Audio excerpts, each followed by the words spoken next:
Baik. Assalamualaikum warahmatullahi wabarakatuh. Selamat Waalaikumsalam. sore, salam sejahtera untuk kita semua.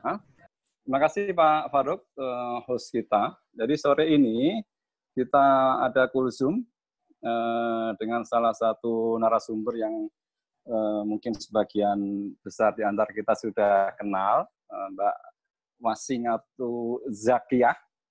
Beliau dulu di ICW, kemudian ke Jogja aktif di IDEA, dan sekarang aktif juga untuk mendampingi desa-desa untuk banyak isu inklusi, isu terkait dengan penganggaran yang inklusif untuk perempuan, untuk masyarakat miskin, dan seterusnya. Jadi sore ini kita akan mencoba menggali lebih jauh dari Mbak Zaki.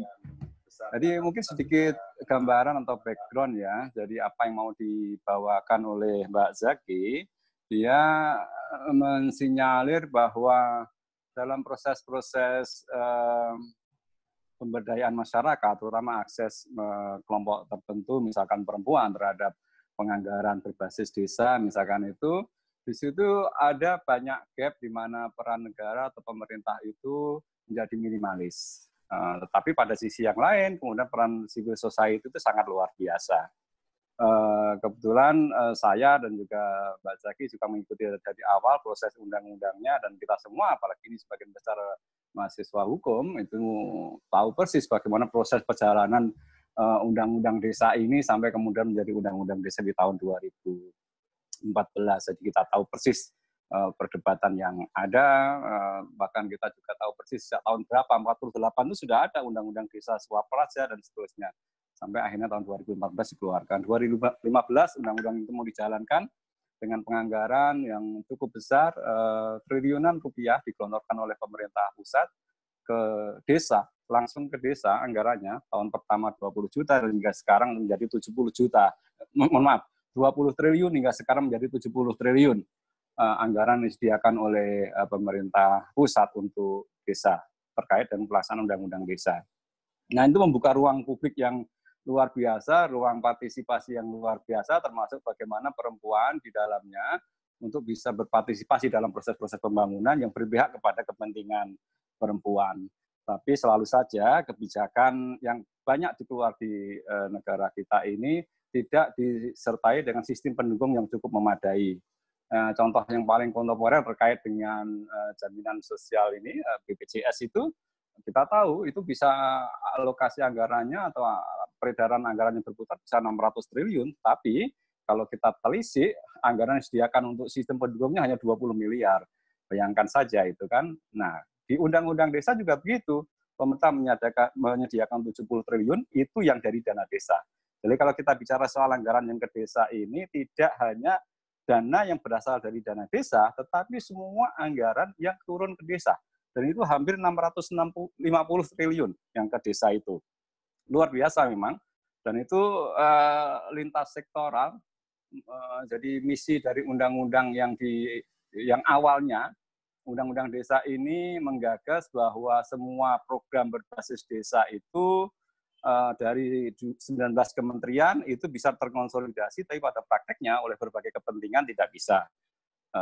Hanya 2 kementerian, Kementerian Desa dan Kementerian Dalam Negeri, sementara 17 kementerian yang lain masih punya dana-dana sektoral.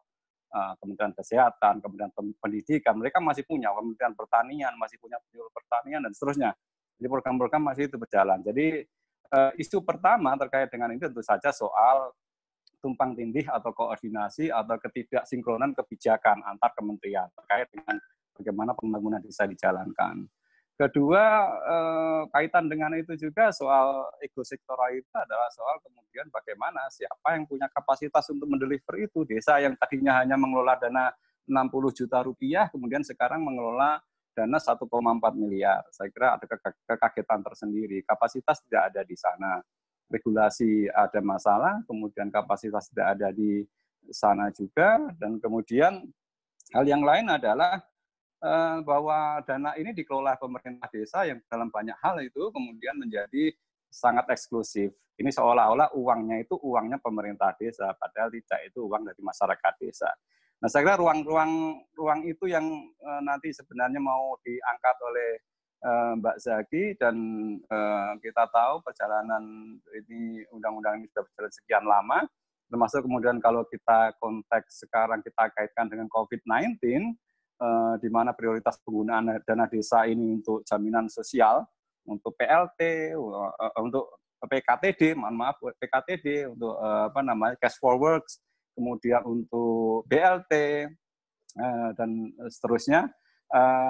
Ini perempuan ini menjadi salah satu pihak yang boleh dibilang masih cukup termarginalisir dari proses itu semua.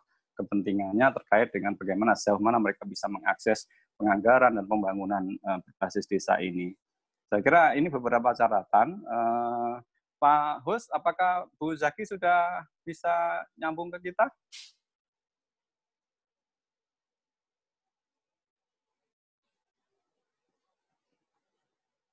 Kalau belum, mungkin saya lanjutkan lagi. Ya, ini lanjutkan konteks, terus. Ya, oke. Okay. Jadi karena Bu Zaki belum gabung, jadi saya kira banyak hal yang bisa kita cermati ya. Aspek-aspek apa terkait dengan, karena mau tidak mau sekarang desa menjadi frontliner ya, frontliner dari pembangunan yang dijalankan oleh pemerintah, ujung tombaknya. Semua program itu muaranya selalu ke desa. Kita mau bicara soal apa saja, undang-undang apa saja. Undang-undang IT itu nanti juga akan berdampak ke sana, kemudian undang-undang minerba ini juga nanti pasti akan pada titik tertentu akan juga akan berdampak ke sana dan seterusnya. Jadi desa ini yang sebagian besar menjadi warga atau penduduk negara kita tercinta ini memang menjadi ujung tombak sekarang. Tetapi sekali lagi, sebagai saya sampaikan, subsistemnya ini, supporting sistemnya belum cukup memadai. Supra village-nya juga masih ada banyak kendala terkait dengan itu. Belum lagi kalau kita perlebar atau perluas diskusinya terkait dengan isu soal kepentingan politik yang bermain di sana. Jadi desa ini kan selalu menjadi perhatian yang serius dari semua partai politik ketika menjelang pemilu, karena disitulah pusat suara ya. Jadi di saat-saat itulah kemudian banyak sekali kepentingan yang bermain, prioritas penggunaan dana desanya untuk apa dan seterusnya.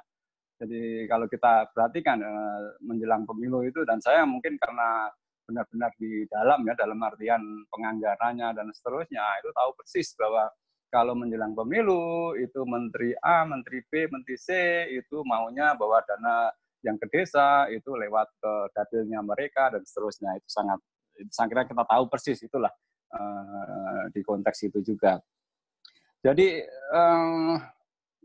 kebijakan satu hal, penganggaran hal yang kedua, kapasitas hal yang lain, tapi kemudian isu-isu turunannya terkait dengan inklusivitasnya itu juga menjadi isu yang sangat selalu itu seolah-olah hanya menjadi isu yang berada di wilayah wilayah permainannya dari teman-teman CSO NGO.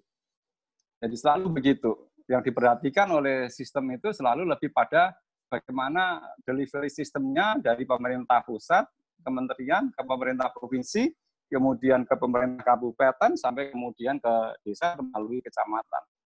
Tapi bagaimana masyarakatnya itu sering pada banyak kasus itu menjadi terabaikan.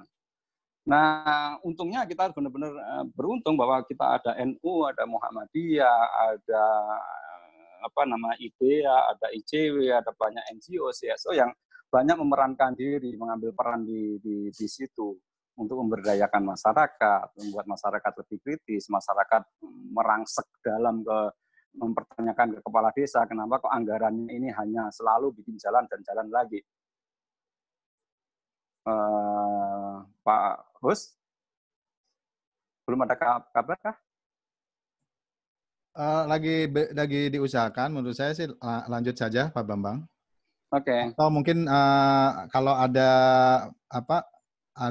respon komentar terhadap. Ya, mungkin saya simpulkan dulu sambil nunggu Mbak Zaki ya. Jadi ini hanya yang kita bicarakan hanya pada sisi luarnya saja, kulitnya ya. Kebijakan satu hal, kemudian ada masalah klasik, koordinasi, sinkronisasi dan sebagainya. Jadi undang-undang keluar, PP keluar, PP dari berbagai kementerian, tapi kemudian pada ujungnya dikeluarkan SKB bersama. Jadi memang ini unik, SKB bukan peraturan, tapi SKB itu mengalahkan semua peraturan, bahkan sampai undang-undang bisa dikalahkan oleh SKB. Kemudian soal kapasitas, soal yang lain, kemudian yang menjadi perhatian penting kita adalah sejauh mana itu inklusif, sejauh mana itu memang merepresentasikan kepentingan masyarakat, bukan kepentingan sebagian pihak, entah itu kepentingan politik atau kepentingan elit tertentu. Elite capture itu menjadi isu yang sangat krusial. Jadi masyarakat diabaikan haknya, betul di situ. Itu terjadi hampir merata di 75.000 di Indonesia, apalagi di luar Jawa. Di Jawa yang masyarakatnya sudah berdaya begitu, apalagi di luar Jawa. Ini hanya gambaran kulitnya saja dari bagaimana satu kebijakan dikeluarkan, sistem subsistemnya atau sistem pendukungnya nggak siap. Kemudian kita selalu berhadapan dengan situasi politik yang seperti itu, tergantung kepentingannya. Dan kemudian masyarakat selalu menjadi pihak yang terabaikan di dalam proses-proses seperti ini. Jadi saya kira itu Pak Host, jadi monggo aja silakan teman-teman juga, saya kira ini juga teman-teman kan orang lapangan banyak juga mengikuti bagaimana perkembangan yang ada di daerah, diskusi-diskusi daerah, dari teman-teman di kampus, melalui KKN dan seterusnya, ada KKN tematik juga, dan saya kira itu teman-teman yang di nasional mengamati bagaimana dialektika kebijakan dan juga terkait dengan kepentingan-kepentingan politik yang bermain juga saya kira bisa juga memberikan komentarnya. Meskipun tadi informasinya sangat masih di kulit ya, kita masih banyak hal-hal yang bisa kita sharing, tapi menurut saya teman-teman udah dapat sense-nya, karena teman-teman juga bukan berarti benar-benar nggak mengikuti kan, teman-teman mengikuti semua apapun yang terjadi di negara ini saya kira. Saya kira itu Pak Us. Terima kasih. Silakan teman-teman kalau misalnya ada tanggapan atau apapun lah, silakan. Ya, terima kasih Pak Bambang. Mohon maaf ini Mbak Zakinya masih kesulitan. Tapi barusan sudah saya kasih link email khusus dari dari Zoom-nya ke emailnya yang bersangkutan. Semoga bisa gabung gitu pada akhirnya. Ya, untuk selanjutnya mungkin silahkan sampai di sini ada tanggapan atau ada komentar dari rekan-rekan sekalian. Kalau saya kan cukup lama bekerja dengan Pak Bambang dan ada beberapa memang yang dulu fokus ke lokal ya, sampai ke desa begitu loh. Dan kita juga dulu mengawasi istilahnya, kalau dulu terbatas mungkin, adalah bantuan-bantuan dari luar ke desa-desa itu diawasi seperti apa gitu loh. Nah kita mungkin perlu juga mengetahui gitu ya, kan kalau dilihat dari dulu test case gitu kan melalui program-program PPK, P2KP, terus kemudian PNPM Mandiri ini apakah sudah dalam tanda petik lebih baik gitu kan, dalam tanda petik itu perhatian pemerintah, terutama pemerintah pusat terhadap penduduk yang mungkin paling penjuru gitu, paling pelosok itu, atau ya rata-rata aja ya, yang nggak usah yang sampai pelosok atau macam-macam gitu ya. Yang di sekitar kita itu apakah sudah baik, dan kalau itu misalnya sudah baik, apa itu kriteria atau standarnya? Mungkin Pak Bambang bisa menambah informasi ke kita. Apa sih yang membuat kita merasa optimis gitu ya, bahwa ini kan yang diambil oleh Mbak Zaki itu temanya adalah ketidakhadiran gitu loh. Nah berarti kan memang ada problem kehadiran nih yang tidak dirasakan gitu. Atau memang ekspektasi masyarakat yang terlalu tinggi gitu kan tentang kehadiran pemerintah itu sendiri gitu loh. Silakan Pak Bambang. Ya, mungkin beberapa hal ya. Soal indikator keberhasilan ini memang menjadi sangat relatif ya. Kalau kita merefer kepada RPJMN, indikator-indikator capaian atau keberhasilan, ya di sana ada dengan indikator formal. Misalkan, ini kan desa diklasifikasi, ada desa tertinggal, desa berkembang, desa maju, dan desa mandiri. Ya. Ada kriteria 4 itu. Meskipun ini ya sekali lagi, antar kementerian masih ada beberapa versi juga. Versinya Kementerian Desa, ada IDM namanya, Indeks Desa Membangun, versinya Bappenas ada sendiri IPD, Indeks Pembangunan Desa. Ini secara filosofis sudah sangat berbeda. Indeks Desa Membangun itu desa yang membangun, kalau indeks pembangunan desa itu supradesa yang membangun desa. Ini secara konseptual, secara filosofis sudah berbeda. Indikator-indikatornya pun kemudian berbeda. Tapi secara singkat bahwa kalau pakai indikator-indikator itu ya ada capaian-capaian keberhasilannya. Apalagi kalau kita bicara soal capaian fisik, ya, jumlah jalan berapa kilometer, kemudian berapa MCK cukup tinggi. Tapi kalau kita dalami lagi, sejauh mana kontribusi dana desa yang luar biasa itu untuk pengentasan kemiskinan, maka baru kemudian kita akan terbuka bahwa investasi yang cukup besar itu tidak cukup signifikan untuk mengentaskan atau mengurangi kemiskinan masyarakat, misalkan ini, ya. Dibanding dulu kalau kita bicara tadi menyitir soal PNPM itu dengan investasi sangat kecil, tapi kemudian bisa berkontribusi cukup besar. Ada banyak faktor, bisa sampaikan tadi, soal dukungan sistem atau supporting system, misalkan soal capacity building. Di era PNPM itu 10% anggaran disediakan oleh pemerintah untuk mendukung itu, untuk capacity building. Pemerintah desa, masyarakat desa, dan seterusnya. Sekarang, dengan dana yang lebih besar, tetapi capacity building-nya hanya 1%, katakanlah begitu. Nggak disediakan supporting system-nya. Jadi itu menjadi masalah kan, orang dengan anggaran yang berlipat, hampir 100 kali lipat, dari cuma 60 juta menjadi 1,4 miliar, tetapi capacity building-nya tidak disiapkan. Jadi kalau pakai indikator, ya indikator formal tercapai beberapa, tapi kalau kita mau masuk ke dalamnya lagi, termasuk kemudian ya tadi yang saya sampaikan, mungkin terkait dengan topik yang akan dibawakan oleh Zaki, bahwa sejauh mana misalkan participatory trackingnya seperti apa. Masyarakat yang terlibat di dalam proses pengambilan keputusan itu berapa persen perempuan, berapa persen masyarakat difabel, berapa persen masyarakat adat, dan masyarakat marginal yang lain. Kalau kita pakai indikator itu mungkin agak susah, kita akan katakanlah mempunyai indikator yang positif. Karena ya sekali lagi kita banyak menemukan ya bukan kejanggalan tapi hal-hal keanehan lah, nggak usah jauh-jauh keluar Jawa. Dana desa itu perintah bupati adalah untuk mengecat warna kuning di seluruh kabupaten pagar di desa, misalkan. Di Lamongan jalan sudah ada jalan aspal, tapi kemudian di 600 juta hanya untuk membeli paving, dibangun di atas pavingnya misalkan. Nah itu kasus seperti itu banyak lah.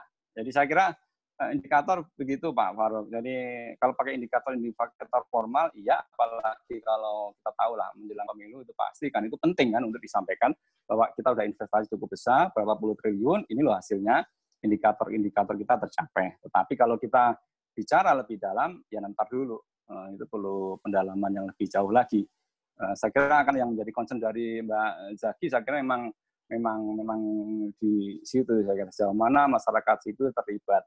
Nah, meskipun ya sekali lagi diuntungkan ya, kita tuh diuntungkan bahwa masyarakat sipil kita, termasuk ketika kasus COVID-19 itu, saya kira kita semua membaca kan yang di The Diplomat itu. Jadi kita tuh untung punya masyarakat sipil yang sangat luar biasa. Pemerintah nggak sigap dengan situasi ini, tetapi masyarakat siap untuk itu, relatif siap untuk itu. Jadi saya kira kondisi kita diuntungkan oleh itu, Pak Farouk, terkait dengan itu tadi.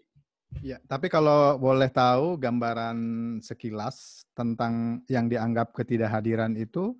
Oke. Oh ya, sorry ya, itu yang tadi saya miss. Ketika bicara soal kehadiran, satu, pemerintah desa, yang saya sampaikan tadi, pemerintah desa ada memang di 75.000 desa, 74.957 desa itu. Tetapi karena dia tidak ada kapasitas, maka yang terjadi adalah proses administrasi kan, bukan betul-betul proses di mana mereka menggali kebutuhan real dari masyarakat itu apa sebenarnya. Misalkan ini, kenapa sih dana desa itu tidak, yang desa-desa yang sudah membangun jalan, jembatan, sudah selesai urusan itu untuk infrastruktur, kenapa tidak untuk bantuan sosial misalkan, atau untuk beasiswa. Meskipun sekali lagi ya, di banyak desa, ini desa idolanya Mbak Zaki, desa Panggung Harjo di Jogja itu, dia itu segala jenis bantuan sosial itu ada, bahkan mereka membiayai anak-anak desa itu sampai ke perguruan tinggi, itu ada yang seperti itu. Tetapi itu kan kita bicara soal persentase, kita bicara soal coverage 74.957 desa itu, dari segi 75.000 desa itu, berapa yang bisa seperti itu? Itu yang pertama, soal kapasitas dari aparatur desa yang memang saat ini belum. Dan sudah hampir 6 tahun ini, itu pemerintah belum membuat sistem yang betul-betul qualified untuk meningkatkan kapasitas aparatur desa. Bahkan anggarannya pun nggak ada. Nah, ada bahan baru dan kebetulan saya terlibat dalam sebuah program, kita menyiapkan sebuah skema pengembangan kapasitas yang sangat intensif 5 tahun ke depan untuk semua aparatur desa. Ini tuh supaya benar-benar aparatur desa itu benar-benar bisa hadir, mendampingi desa, masyarakat desa, bahwa ini loh yang kalian butuhkan ini. Oh, oke, kami akomodasi gitu loh. Bukan benar-benar hanya elite capture pikiran yang ada di kepalanya kepala desa aja. Yang kedua, terkait kehadiran negara, pemerintah itu sekarang mengontrak 40.000 pendamping desa. Nah, 40.000 pendamping desa ini pun, ini ada yang berangkat dari nol kapasitasnya. Gitu. Nah, bagaimana kemudian dia bisa mendampingi desa, bahkan dengan kepala desanya lebih pintar kepala desanya, apalagi dengan masyarakat desanya, banyak bidan, guru dan sebagainya lebih pintar. Nah, itu yang mungkin menjadi pertanyaan, negara tidak hadir di situ itu karena ada anggaran besar segala macam itu, tapi negara tidak bisa membuka pintu. Tolong dong, ini ada anggaran besar, kalian ajukan usulan kegiatan, mari kita berdiskusi. Itu yang seperti itu tidak terjadi proses itu. Tetapi yang terjadi adalah dana turun atau kemudian kepala desa berpikir dengan ininya, oh kayaknya kita bangun jalan lagi deh, kayaknya kita bangun jembatan lagi deh, oh kita bangun ini lagi deh, itu. Masyarakat dalam proses tertentu tidak dilibatkan. Kalau dulu ya, sekali lagi mohon maaf, ini merujuk ke yang lalu dulu ada kita sebut sebagai musyawarah dusun, musyawarah kelompok berkebutuhan khusus. Itu bisa masyarakat difabel, bisa perempuan, bisa orang berusia tua dan sebagainya, itu diajak ngobrol. Nah, proses sekarang lebih mekanistis, administratif. Itu tidak terjadi betul-betul optimal. Ya, itulah mungkin itu yang kemudian bisa disimpulkan bahwa negara tidak hadir di sana di dalam proses itu. Aspirasi masyarakat terkait dengan itu tidak ada, terkait dengan anggaran yang besar, tapi mereka mau usul aja nggak bisa. Mekanismenya apa? Ditutup dengan enggak bisa, kalian ada prosesnya musyawarah desa. Musyawarah desa yang diundang banyak orang-orang tertentu aja. Enggak semuanya masyarakat bisa terlibat misalkan. Saya kira mungkin itu, bukan saya ya. Jangan-jangan Mbak Zaki punya ini yang lain. Tapi melihat kondisi kayaknya Mbak Zaki nggak bakalan bisa masuk ini. Dia sudah mencoba 2 laptop dan 1 gadget. Oh ya? Dan semuanya, saya tidak tahu juga. Kalau saya dilihat dari ininya sih, dari flag-flagnya, itu sepertinya ada chat-nya yang masih tersambung ke meeting lain gitu loh. Atau mungkin akun itu pernah dipakai sebagai host, sehingga ya itu harus dibersihkan dulu chatnya semua, harus di-nolin lagi, harus di sign out, terus sign in lagi gitu, terus di chatnya dibuang dulu. Oke, teman-teman yang lain mungkin ada komen terhadap moderator yang kemudian jadi narasumber ini. Silakan. Boleh izin? Iya, silakan. Mas, ini kalau tadi Mas Bambang sebutkan sampai 600T, itu per tahun ya Mas? Itu gede banget loh Mas. Iya betul, per tahun itu. Iya, dan per tahun. Saya jadi ingat ini.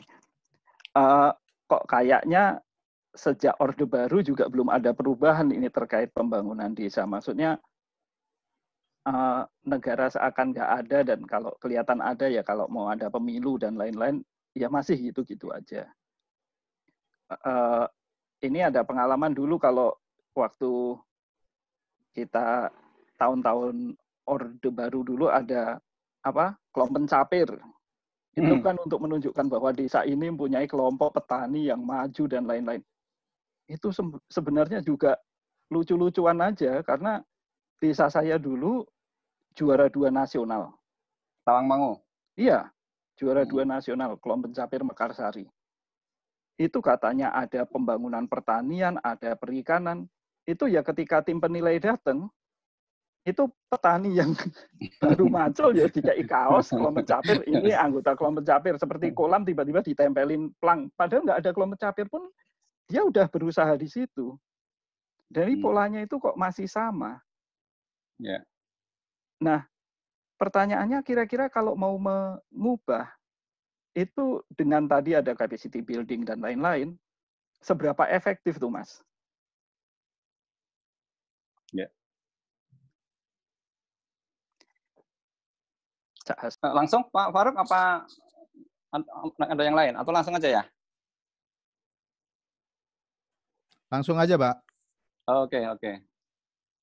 Jadi pertanyaannya sejauh mana ya kalau misalkan nanti ada capacity building dan seterusnya, menjawab pertanyaan besarnya tadi bahwa memang negara itu kan hadir di sana atau itu mengubah ya situasi. Saya kok cukup optimis ya karena kemudian sekarang jadi satu memang yang bukan pesimisme tapi mungkin tantangan ya. Tantangan kalau ada kepentingan yang sifatnya berbasis politik memang akan menjadi sulit ya. Karena selalu arahnya akan dibawa ke sana. Jadi soal capaian keberhasilan dan sebagainya itu semua bisa diatur, itu nomor keberapa lah ya. Tetapi yang betul-betul real bahwa itu memberikan manfaat untuk masyarakat itu tidak menjadi ukuran yang sesungguhnya. Itu saya kira catatan pentingnya ya. Dan kita tahu di diskusi dulu ada Kementerian Dalam Negeri, kemudian pecah menjadi ada Kementerian Desa dan seterusnya. Saya kira itu perdebatan yang panjang secara politik, teman-teman juga pasti mendengar juga ceritanya kenapa di situ, kenapa yang memimpin selalu PKB menterinya di sana, dan ada sekarang ada Projo, ada PDIP juga menjadi wakil menteri dan seterusnya. Kita tahu lah itu diskusi-diskusi di sana ya. Tapi oke, kita nggak akan masuk ke sana meskipun itu akan menjadi satu kata kunci untuk menjawab tadi. Yang kedua, soal capacity building, sekali lagi, capacity building itu bukan hanya pengetahuan teknis, tapi bagaimana aparatur desa ini menjadi lebih terbuka, lebih sensitif terhadap kebutuhan masyarakat.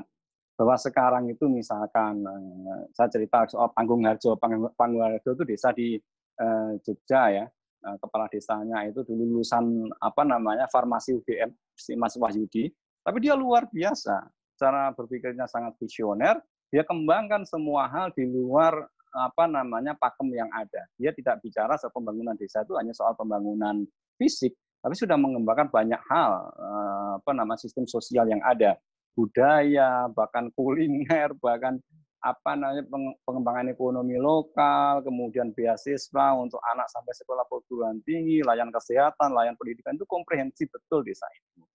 Nah, tapi kan kita bicara soal 75.000 desa, sekali lagi, mana orang yang seperti itu bisa di-cloning, bisa direplikasi ke 74.000 sekian yang lain itu. Nah, makanya 3 tahun terakhir pemerintah punya program namanya program inovasi desa. Program inovasi desa itu pemerintah itu mencoba meng-capture beberapa contoh baik inovatif di desa-desa yang mungkin hanya 1, 2, atau 4 desa, tetapi melalui media knowledge sharing, pertukaran pengetahuan antar desa, baik melalui platform digital maupun platform face-to-face, itu coba digalakkan dalam artian di penyadaran yang internalistik, nggak sekedar bahwa ini loh, ada pelatihan formal, masuk kelas, dan seterusnya, tapi ditunjukkan, seeing is believing. Kata kuncinya kan seeing is believing. Kalau kita melihat, oh Panggung Harjo bisa ya, dia menganggarkan untuk lansia seperti itu. Oh Panggung Harjo bisa ya untuk itu. Pujon Kidul bisa ya, yang di Malang itu. Kemudian yang lain-lain juga begitu bisa ya.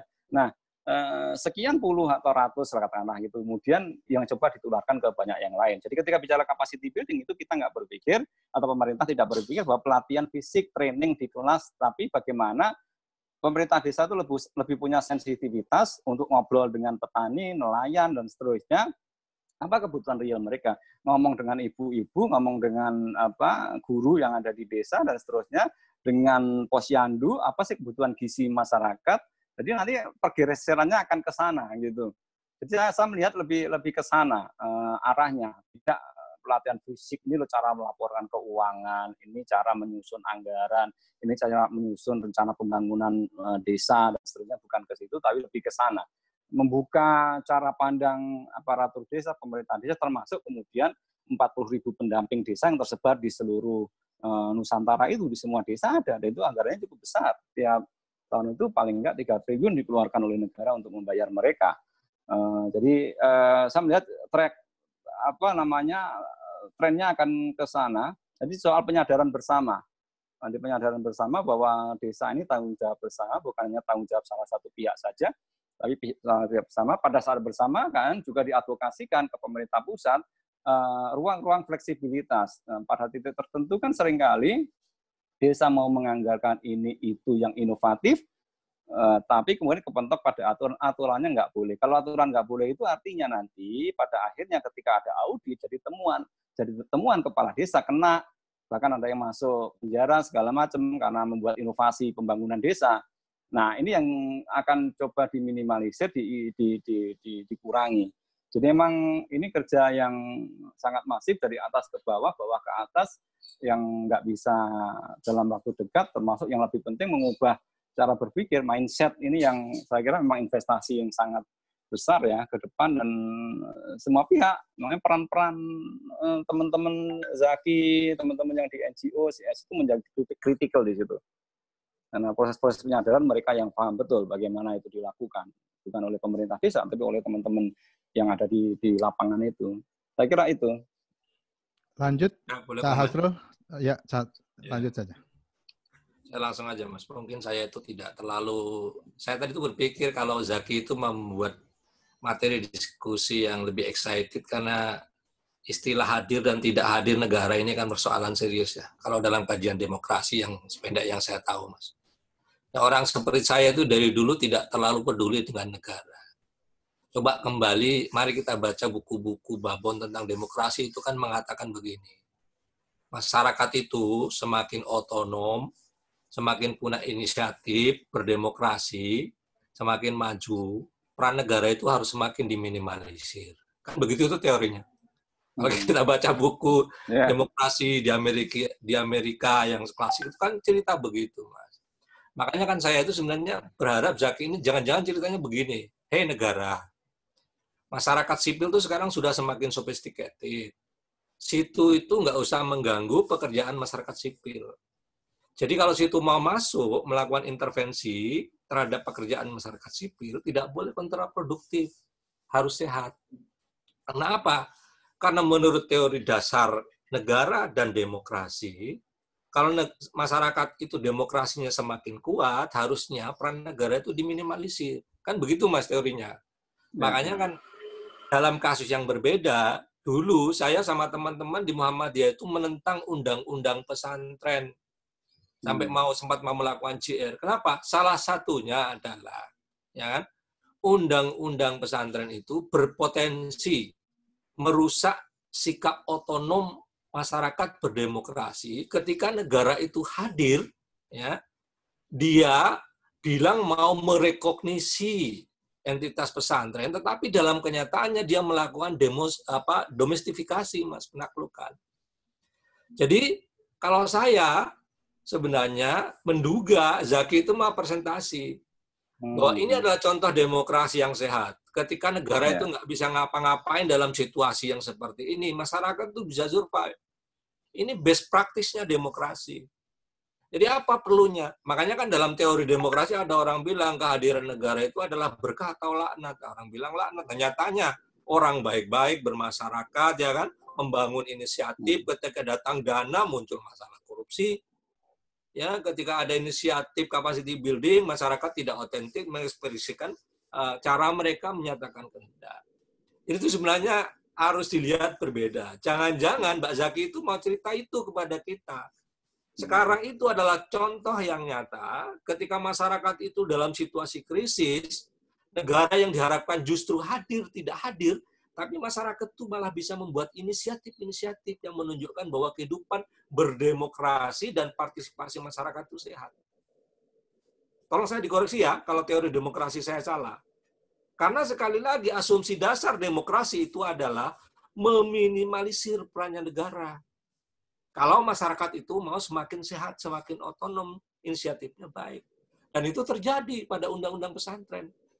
Katanya mau merekognisi, tetapi mau menaklukkan. Rejim yang disediakan, kemudian rejim, misalnya adalah rejim perizinan kepada pesantren.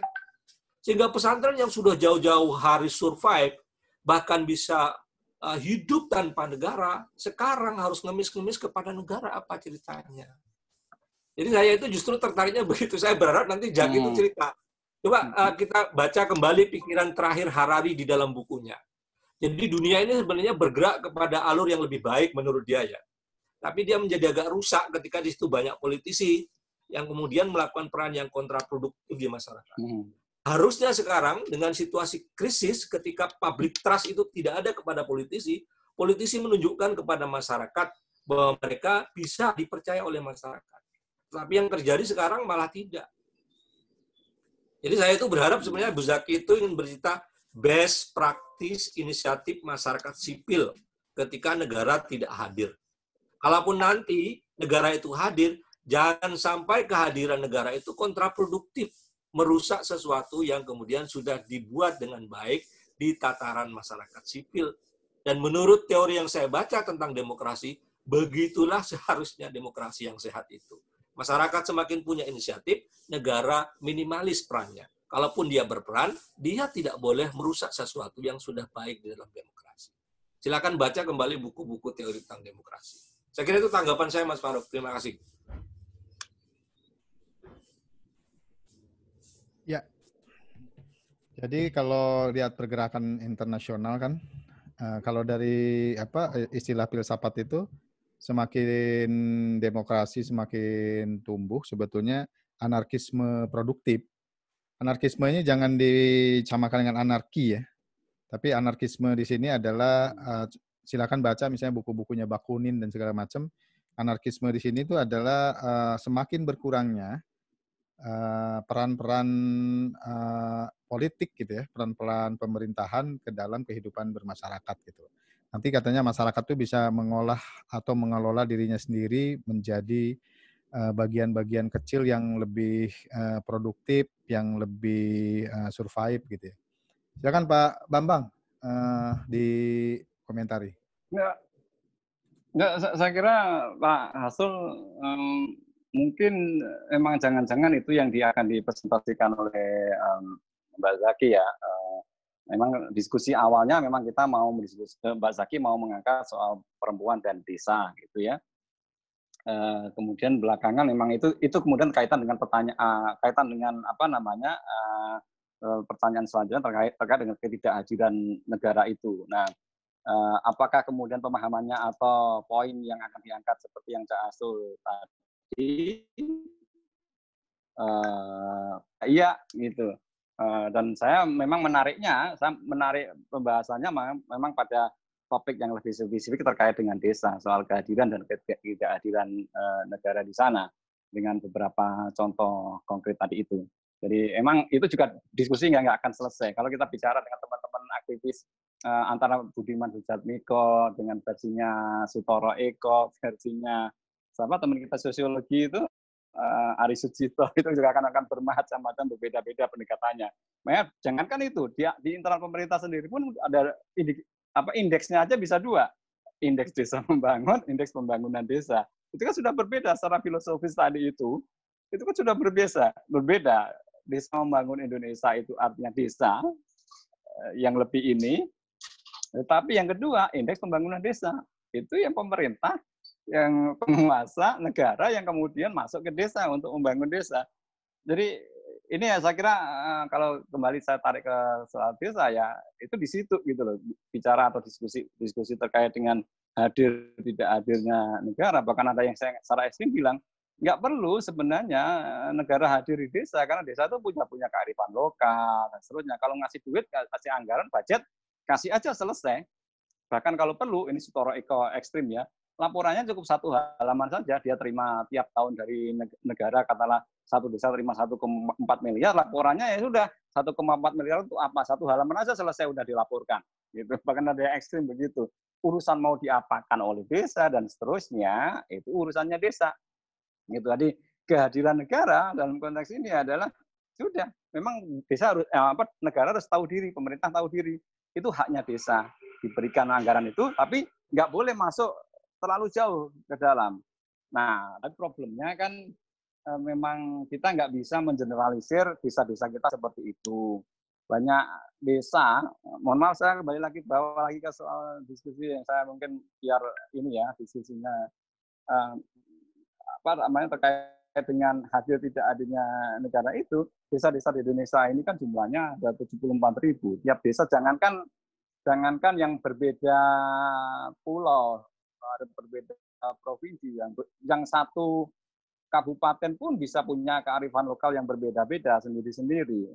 Apalagi yang ada desa adat di Bali misalkan, itu kan di Sumatera Barat dulu kita sama Faruk punya studi village judicial autonomy, itu sangat beragam bagaimana mereka mengelola desanya itu. Dan jangan lupa tidak semua desa itu pemimpin desanya elit lokal itu punya niat baik, apalagi kalau sudah bicara soal paternalisme.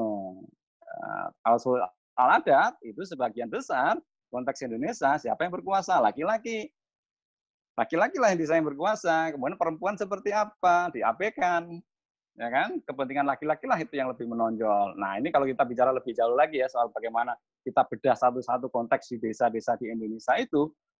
Faruk juga saya minggu dulu kita punya Women's Legal Empowerment, Pak Faruk ingat ya, pemberdayaan perempuan dulu, hukum perempuan itu karena itu. Bagaimana perempuan itu bisa berdaya dari sisi hukum, melawan kooptasi, melawan benar-benar tekanan dari para pria yang ada di desa, apalagi tokoh-tokoh adat. Sumatera Barat memang dia materialisme, tapi kan yang berkuasa menguasai harta waris itu kan ini mama, laki-laki semua kan, kita tahu itu. Di tempat-tempat lain juga saya kira begitu. Apalagi kalau kita soal konteks yang lebih jauh ke Papua juga, itu juga seperti itu. Jadi memang, tapi saya kira menurut saya itu indahnya Indonesia ya. Indonesia itu begitu beragamnya, nggak bisa one size fit for all saya kira memang.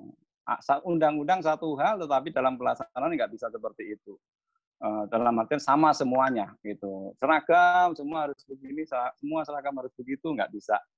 Dan sekali lagi, memang yang paling mengerti kondisi real, lokal, desa itu kan memang masyarakat sipil, OMS ini. Apapun organisasinya, entah berbasis keagamaan, berbasis yang lain-lain, saya kira mereka memang jauh lebih sensitif dan mengetahui apa yang sebenarnya terjadi dibanding pemerintah. Apalagi kalau kita bicara soal supradesa, pemerintah pusat dan seterusnya, saya kira memang jauh selalu yang didorong itu kan penyeragaman. Itu yang coba kita hindari di konteks soal desa, kita bicara soal kehadiran negara ini. Saya kira itu tambah sedikit Pak Faruk. Ya, kayaknya ini tadi pembicaranya perempuan ya, dan mungkin arahnya tadi itu adalah ke gerakan perempuan ya. Dari sini ada berapa perempuan? Ada Mbak Rosita, ada Mbak Anti, ada Mbak Dewi, ada Mbak Oki. Silakan kalau ada yang mau komentar atau bertanya atau apapun dah. Silakan. Ada? Yang mau komentar atau menanggapi, silakan hidupkan mute-nya. Mbak Dewi, nggak ada ini, Mbak? Bu Dewi. Atau Mbak Oki dari Republika ini? Pak Bambang ini adalah... Oh, Pak Okinya malah hilang. Disebut namanya kok malah langsung. Karena nggak ada Zaki, dia kan ngejar Zaki. Mbak Anti atau Mbak Rosita? Mbak Rosita ini kan pengusaha perempuan nih. Pengusaha perempuan gimana itu? Perempuan pengusaha. Oh, oke. Salah itu sudah di MMD itu. Nah, kalau melihat saya kan harus husnudon, Bang. Oh gitu ya. Cara ininya. Kan nggak kelihatan, kacamatanya hitam itu bisa macam-macam. Ini kacamata kemana. Kacamata apa namanya, terapi. Untuk memfokuskan, karena banyak baca. Yang Mas Agi, Mas Buyung, atau Mas Janu? Terkait banyak baca, selamat Hari Buku baca, Nasional ya hari ini, 17. tanggal 17. mekanisme ya.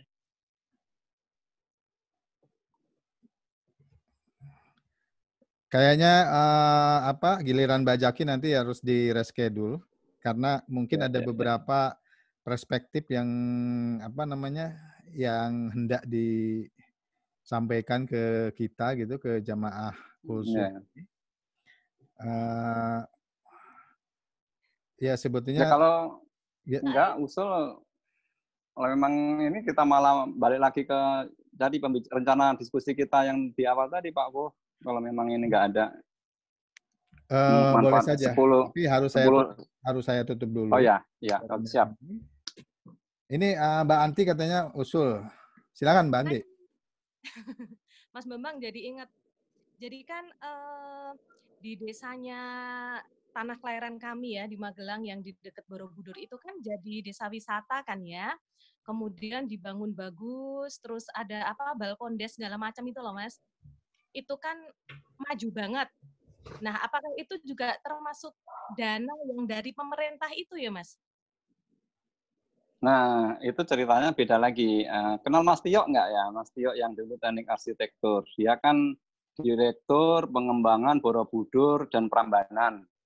Nah, saya melihatnya lebih dia yang punya inisiatif, kemudian dia mengundang banyak BUMN itu, ayo bangun desa yuk, gitu. Nah, sejauh mana kontribusinya dari dana desa, sepengetahuan saya tidak terlalu cukup signifikan untuk itu. Nah, itu makanya ini yang perlu kita ini. Itu kalau itu nggak akan terrealisir, nggak terjadi kalau BUMN nggak masuk. Makanya kan balkon desanya kan selalu ada namanya balkon desa BNI, ya kan? Oh, tapi ada yang dimiliki pribadi. Nah, ini Mas. Iya, memang betul. Setelah itu ya balkon desa PLN, balkon desa apa? Enggak, maksud saya begini. Boleh saja pihak ketiga itu masuk, tetapi bagi saya yang lebih penting adalah itu betul nggak yang diinginkan oleh masyarakat desa punya hal seperti itu satu. Yang kedua, apakah semua masyarakat desa mendapatkan manfaat dari proses-proses itu? Ada balkon desa misalkan, apakah semua kemudian masyarakat yang katakanlah dia punya produksi rumahan atau industri rumahan, kue atau apa, yang punya perikanan dan seterusnya, itu apakah mendapatkan manfaat? Nah, itu yang kalau kita bicara lebih jauh lagi soal proses pembangunan desa, itulah pentingnya ada ansos, analisa sosial. Analisa sosial siapa yang melakukan? Yang melakukan oleh masyarakat. Masyarakat difasilitasi siapa? Oleh para pendamping desa. Sehingga masyarakat itu punya peta.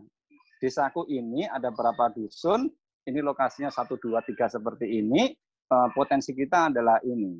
Kalau diseragamkan dengan membangun balkon desa semua, apakah betul semua desa itu kebutuhannya itu, gitu kan? Nah, ini yang itu yang tadi saya bilang itu. Ini makanya pemerintah selalu menggunakan pendekatan indeksnya pembangunan desa. Jadi bagaimana supra desa membangun desa dengan mendatangkan pihak ketiga dan seterusnya. Tapi seharusnya yang lebih didorong adalah bagaimana desanya sendiri yang membangun. Gitu loh. Ini sih diskursnya di situ Mbak Andi. Gitu ya. Memang kayak mangkrak terus. Ownership-nya kan akhirnya jadinya nggak ada, ya kan? Benar. Iya. Benar. Pikir salah satu dari pemerintah tadi dana yang sekian ratus miliar itu kok maneman gitu loh kalau salah. Enggak, itu dari BUMN itu. Kalau yang di balkon desa bangun desa itu BUMN.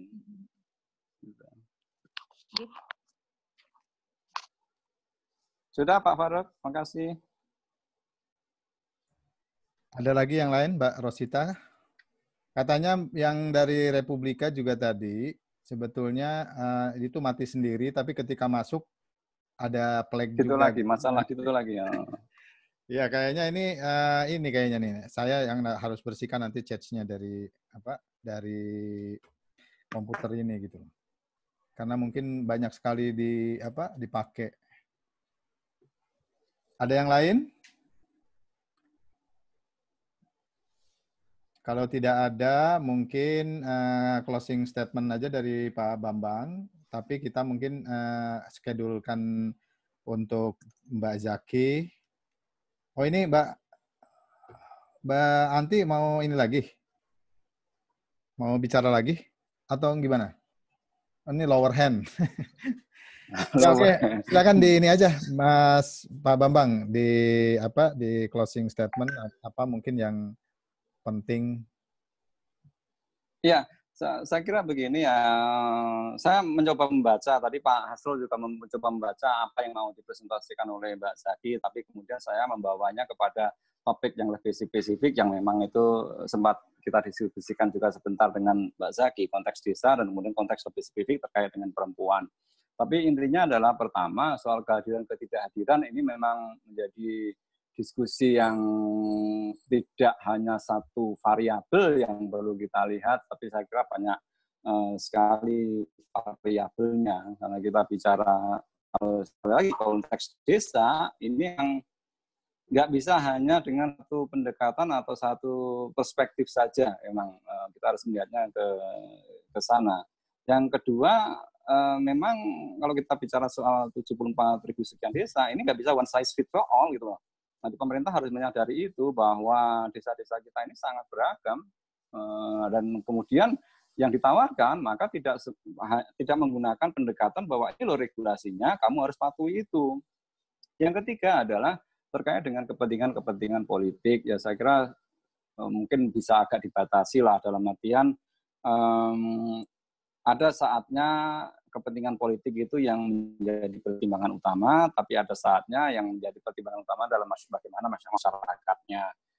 Dalam artian ya memang itu menjadi memang pembangunnya yang benar-benar menjawab kebutuhan real masyarakat, tidak hanya menjadi bahan untuk kalau boleh dibilang materi kampanye begitu ya. Ini loh kita berhasil menurunkan kemiskinan begini, ini loh kita berhasil mengangkat ini ya, dan seterusnya. Saya kira mungkin 3 hal itu Pak Faruk untuk diskusi kita selanjutnya lah kapan kita bisa ketemu. Terima kasih semuanya. Oke, terima kasih Mas Bambang Sutono. Ini adik kelas yang sangat baik. Pejuang KMFA di awal-awal. Adik ya. Ya, biar menggembirakan Bambang lah saya bilang ngakui sebagai kakak. Jadi tidak sesuai rencana kita untuk menghadirkan Mbak Jaki pada sore hari ini, tapi menurut saya kita tidak kehilangan hikmah pada hari ini dan diisi juga bukan oleh orang sembarangan atau oleh informasi sembarangan. Ini juga adalah pelaku yang sampai sekarang masih melakukan penguatan di desa begitu ya. Bahkan mungkin kalau saya ditanya siapa temannya Menteri Desa itu, saya akan jawab Pak Bambang Sutono. Karena beliaulah yang kemana-mana mendampingi secara kebijakan gitu ya. Jadi harus saya tutup dulu forum ini. Saya ucapkan terima kasih dan mohon maaf yang sebesar-besarnya. Bukan kesalahan kita, tapi ya segala sesuatunya kan sudah ada yang mengatur begitu. Jadi secepat mungkin schedule dengan Mbak Jaki akan di set up. Terima kasih. Salam dan doa terbaik bagi kita semua. Wabillahi taufiq wal hidayah. Wassalamualaikum warahmatullahi wabarakatuh. Terima